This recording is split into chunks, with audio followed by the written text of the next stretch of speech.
ಇನ್ನು ಹೃದಯಾಘಾತದ ಆಘಾತ ರಾಜ್ಯದಲ್ಲಿ ಮುಂದುವರೆದಿದೆ. 22 ವರ್ಷದ ಯುವಕ ಹೃದಯಾಘಾತಕ್ಕೆ ಬಲಿಯಾಗಿರುವುದು.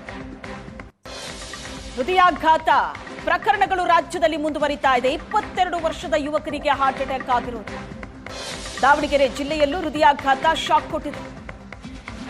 ಕಾಲೇಜು ಯುವಕ ಹೃದಯಾಘಾತಕ್ಕೆ ಬಲಿಯಾಗಿದ್ದಾನೆ. ಮನೆಯಲ್ಲೇ ಕುಸಿದು ಬಿದ್ದಿದ್ದ ಯುವಕ ತಕ್ಷಣವೇ ಆಸ್ಪತ್ರೆಗೆ ಸಾಗಿಸಿದ್ದಾರೆ. ಸಾವಾಗಿದೆ. ಉದ್ಯಮಿ ರೇಖಾ ಮುರುಗೇಶ್ ಪುತ್ರ ಅಕ್ಷಯ್ 22 ವರ್ಷ ಹಾರ್ಟ್ ಅಟ್ಯಾಕಿಗೆ ಬಲಿಯಾಗಿರೋದು. ಜಯನಗರ ಮನೆಯಲ್ಲಿ ಕುಸಿದು ಬಿದ್ದಿದ್ದ ಯುವಕನನ್ನ ತಕ್ಷಣವೇ ಆಸ್ಪತ್ರೆಗೆ ಸಾಗಿಸ್ತಾರೆ. ಆದರೆ ಹೃದಯಾಘಾತದಿಂದ ಮಗ ಬಲಿಯಾಗಿದ್ದು ಇಡೀ ಕುಟುಂಬಕ್ಕೆ ಇದು ಬಹಳ ದೊಡ್ಡ ಶಾಕ್ ಇದೆ. 22 ವರ್ಷದ ಹುಡುಗ ಕಾಲೇಜಿಗೆ ಹೋಗ್ತಾ ಇದ್ದಂತಹ ಯುವಕ ಹಾರ್ಟ್ ಅಟ್ಯಾಕಿಗೆ ಬಲಿಯಾಗಿದ್ದಾನೆ. ಇನ್ನು ಧಾರವಾಡದಲ್ಲೂ ಕೂಡ ಹೃದಯಾಘಾತಕ್ಕೆ ಬಲಿಯಾಗಿದೆ. 26 ವರ್ಷದ ಯುವತಿ ಹೃದಯಾಘಾತಕ್ಕೆ ಮೃತಪಟ್ಟಿರೋದು. ಧಾರವಾಡದಲ್ಲೂ ಕೂಡ ಹೃದಯಾಘಾತಕ್ಕೆ 26 ವರ್ಷದ ಯುವತಿ ಬಲಿಯಾಗಿದ್ದಾರೆ. ಧಾರವಾಡದ ಪುರೋಹಿತ ನಗರದಲ್ಲಿ ನಡೆದಂತ ಘಟನೆ. ಯುಪಿಎಸ್ಸಿ ತಯಾರಿ ನಡೆಸ್ತಾ ಇದ್ದಂತ ಯುವತಿ ತಲೆ ಸುತ್ತಾ ಇದೆ ಅಂತ ಹೇಳಿ ಕೂತಿದ್ದಷ್ಟೇ ಆಸ್ಪತ್ರೆಗೆ ಸಾಗಿಸುವಷ್ಟರಲ್ಲಿ ಯುವತಿ ಮೃತಪಟ್ಟಿದ್ದಾರೆ. ಯುಪಿಎಸ್ಸಿ ಕನಸು ಕಂಡಿದ್ದ ಯುವತಿ ದುರಂತ ಅಂತ್ಯ ಆಗಿದೆ.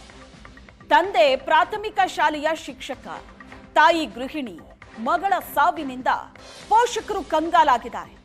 ಯುಪಿಎಸ್ಸಿ ಎಕ್ಸಾಮಿಗೆ ತಯಾರಿ ನಡೆಸ್ತಾ ಇದ್ದಂತ ಯುವತಿ 26 ವರ್ಷ ವಯಸ್ಸಾಗಿತ್ತು. ತಲೆ ಸುತ್ತಾ ಇದೆ ಅಂತ ಹೇಳಿ ಕೂತಿದ್ದಷ್ಟೇ ಆಸ್ಪತ್ರೆ ಕರ್ಕೊಂಡು ಹೋಗುವಷ್ಟರಲ್ಲೇ ಮೃತಪಟ್ಟಿದ್ದಾರೆ. ಇನ್ನು ಹೃದಯಾಘಾತಕ್ಕೆ ಗೂಡ್ಸ್ ಚಾಲಕ ಬಲಿಯಾಗಿದ್ದಾರೆ. ಬೆಳಗಾವಿಯ ಸವದತ್ತಿ ಎಪಿಎಂಸಿ ಆವರಣದಲ್ಲಿ ಘಟನೆ ನಡೆದಿದೆ. 40 ವರ್ಷದ ಅಶೋಕ್ ಜೀರಿಗವಾಡ ಮೃತ ವ್ಯಕ್ತಿ. ಎಪಿಎಂಸಿಗೆ ಹೆಸರುಕಾಳು ತಂದಿದ್ದಾಗ ಅವಘಡ ಆಗಿದೆ. ಎಪಿಎಂಸಿಗೆ ಬಂದಿದ್ರು ಹೆಸರುಕಾಳು ಹಾಕೋದಕ್ಕೆ ಅಂತ. ಮಾರ್ಕೆಟ್ನಲ್ಲಿ ಏಕಾಏಕಿ ಕುಸಿದು ಬಿದ್ದಿದ್ದಾನೆ. ಸವದತ್ತಿಯ ಚಿಕ್ಕ ಉಳ್ಳಿಗೇರಿ ಗ್ರಾಮದ ಅಶೋಕ್ 40 ವರ್ಷ. ಅಶೋಕ್ ಜೀರಿಗವಾಡ 40 ವರ್ಷದ ವ್ಯಕ್ತಿ ಹೃದಯಾಘಾತಕ್ಕೆ ಮೃತಪಟ್ಟಿರೋದು. ಗೂಡ್ಸ್ ಚಾಲಕ ಇದ್ದ. ಬೆಳಗಾವಿ ಸವದತ್ತಿಯ ಎಪಿಎಂಸಿಯಲ್ಲಿ ಘಟನೆ ನಡೆದಿದೆ. ಗೂಡ್ಸ್ ಚಾಲಕ ಮಾರ್ಕೆಟಿಗೆ ಬಂದಿದ್ರು, ಏಕಾಏಕಿ ಅಲ್ಲಿ ಕುಸಿದು ಬಿದ್ದಿದ್ದಾರೆ. ಹೃದಯಾಘಾತ ಆಗಿದೆ, ಮೃತಪಟ್ಟಿದ್ದಾರೆ. ದಾವಣಗೆರೆ, ಧಾರವಾಡ ಮತ್ತು ಬೆಳಗಾವಿಯಲ್ಲಿ ನಡೆದಂತ ಹೃದಯಾಘಾತ ಪ್ರಕರಣ.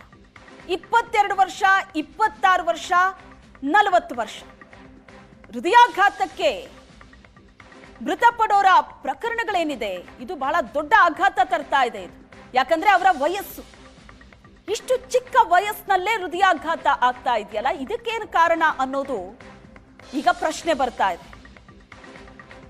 ಇದರ ಬಗ್ಗೆ ಒಂದು ಸಮಿತಿಯನ್ನ ರಚನೆ ಮಾಡಿ ಆ ಸಮಿತಿ ಅಧ್ಯಯನ ಕೂಡ ಮಾಡಿದೆ.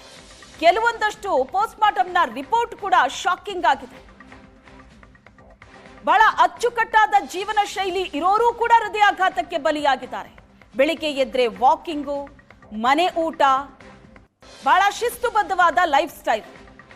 ಆದರೂ ಸಹ ಅಂತವರು ಹೃದಯಾಘಾತಕ್ಕೆ ಬಲಿಯಾಗಿದ್ದಾರೆ. ಯಾಕಂದ್ರೆ ಈ ತರ ಹೃದಯಾಘಾತಕ್ಕೆ ಲೈಫ್ ಸ್ಟೈಲೇ ಕಾರಣ ಅಂತ ಡಾಕ್ಟರ್ಸ್ ಹೇಳ್ತಾರೆ. ಅಚ್ಚುಕಟ್ಟಾಗಿ ಲೈಫ್ ಸ್ಟೈಲ್ನ ರೂಢಿಸ್ಕೊಂಡವರು ಕೂಡ ಹೃದಯಾಘಾತಕ್ಕೆ ಬಲಿಯಾಗ್ತಾ ಇರೋದು ನೋಡ್ತಾ ಇದ್ರೆ ಇದು ಇನ್ನೂ ಜಾಸ್ತಿ ಆಗತ್ತೆ ಆಘಾತ.